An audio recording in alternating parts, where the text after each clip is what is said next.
Hello everyone, this is Praveen Kumar और आज के इस वीडियो के अंदर हम लोग सीखने वाले हैं फोलियम लाइब्रेरी के बारे में। सो बेसिकली अगर मैं इसका डेफिनेशन बताऊं, folium is build on the data wrangling strength of the Python ecosystem and the mapping strength of the leaflet.js JavaScript library. Basically Python के अंदर हम लोग डेटा को रैंगल्स कर सकते हैं। रैंगल्स बेसिकली एक तरीका होता है, एक प्रोसेस होता है। जैसा कि आप यहाँ पे देख पा रहे होगे, एक प्रोसेस होता है जिसमें आप अपने डेटा को अंडरस्टैंड करते हो कि आपके डेटा के अंदर क्या क्या चीज़ें कंटेन है, क्या क्या क्वेश्चंस या क्या क्या इंक्वायरीज प्रोड्यूस किया जा सकता है उन डेटा को देखकर। तो सबसे पहले हम अपने डेटा को डिस्कवर करते हैं, फिर हम लोग अपने डेटा को स्ट्रक्चर करते हैं जिस तरीके से डेटा आप दिखाना चाहते हो।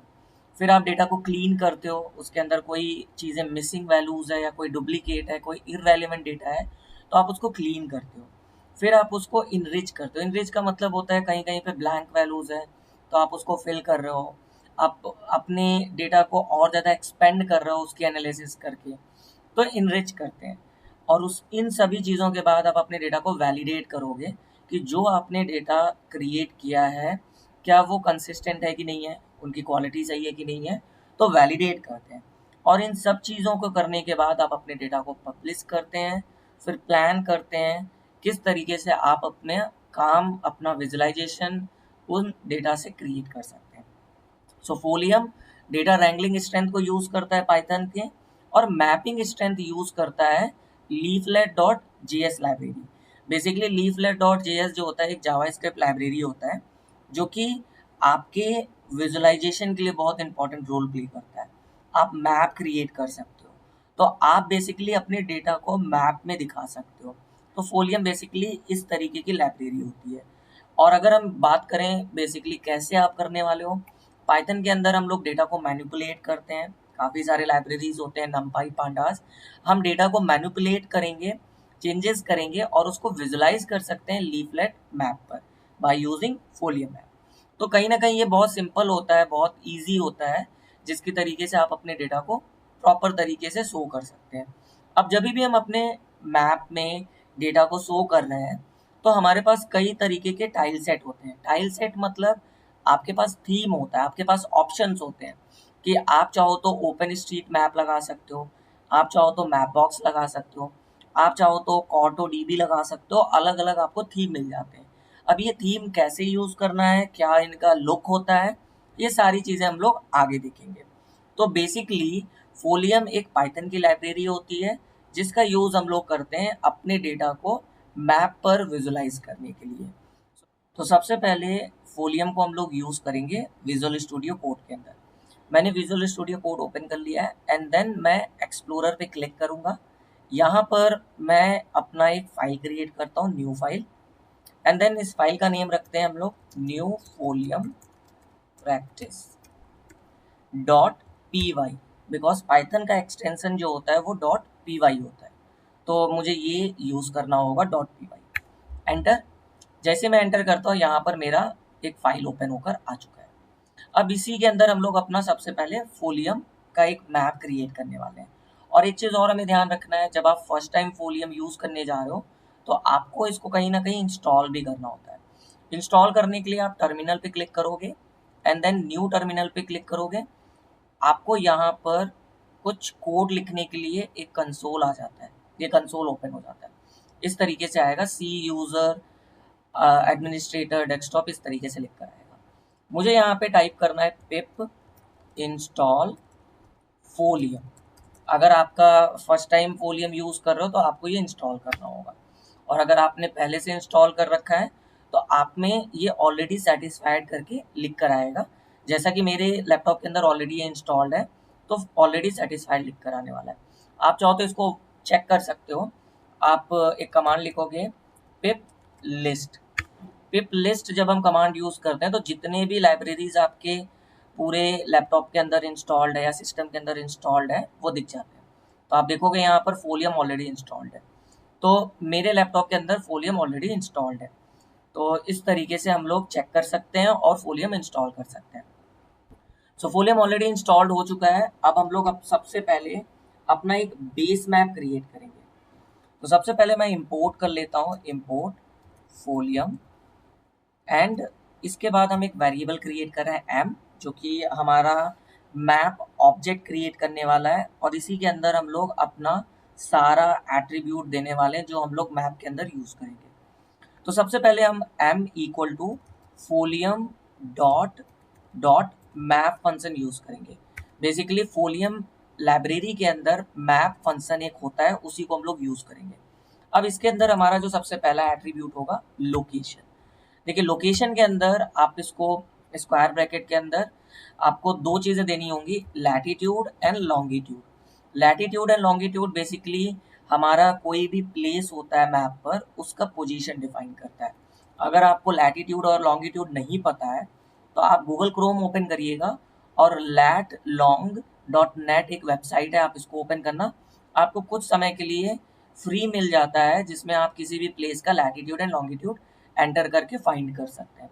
तो मैंने यहाँ पर वाराणसी का सर्च किया हुआ है, तो मुझे लैटिट्यूड मिल गया और लॉन्गिट्यूड मिल गया। इन दोनों चीज़ों को मैं कॉपी करके अपने इस लोकेशन लिस्ट के अंदर पेस्ट कर देता हूँ। तो ये मेरा लैटिट्यूड हो गया एंड देन ये मेरा लॉन्गिट्यूड हो गया। तो इस तरीके से हमें स्क्वायर ब्रैकेट के अंदर लैटिट्यूड एंड लॉन्गिट्यूड देना होता है। नाउ कॉमा के बाद हमें शो करना है कि जब भी हमारा मैप क्रिएट हो तो उस मैप का जूम कितना होना चाहिए। तो हम लोग उसके लिए एट्रीब्यूट यूज करेंगे जूम अंडर स्कोर स्टार्ट।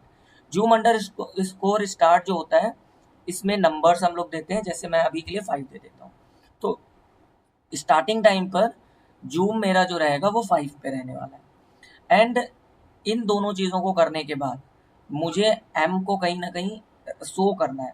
देखिए अगर आप VS कोड यूज़ कर रहे हो तो आप डायरेक्टली इस m ऑब्जेक्ट को शो नहीं कर सकते हो, आपको इसको सेव करना होगा HTML फाइल के अंदर। आपको इसको सेव करना होगा HTML फाइल के अंदर। तो हम यूज़ करेंगे m.save फंक्शन। m.save फंक्शन के अंदर हम अपना जो भी आउटपुट फाइल देना चाहते हैं उसका नेम देंगे। तो मैं चाहता हूँ इसका नेम हो जाए आउटपुट फाइल डॉट HTML।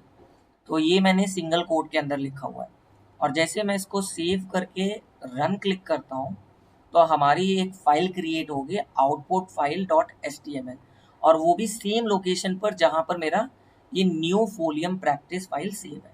तो ये ऑलरेडी आप देख रहे हो यहाँ पे रन हो चुका है, और मेरा फाइल जो है वो इस लोकेशन पर कहीं ना कहीं सेव है। मैं इसको कॉपी करके सर्च कर लेता हूँ कहाँ पर है ये मेरी फाइल, एंटर। आप देख सकते हो ये हमारी फाइल है आउटपुट फाइल डॉट HTML। मैं जैसे इसको ओपन करूंगा तो आप देखोगे मेरा इंडिया का एक जो मैप है वो इस तरीके से शो कर रहा है।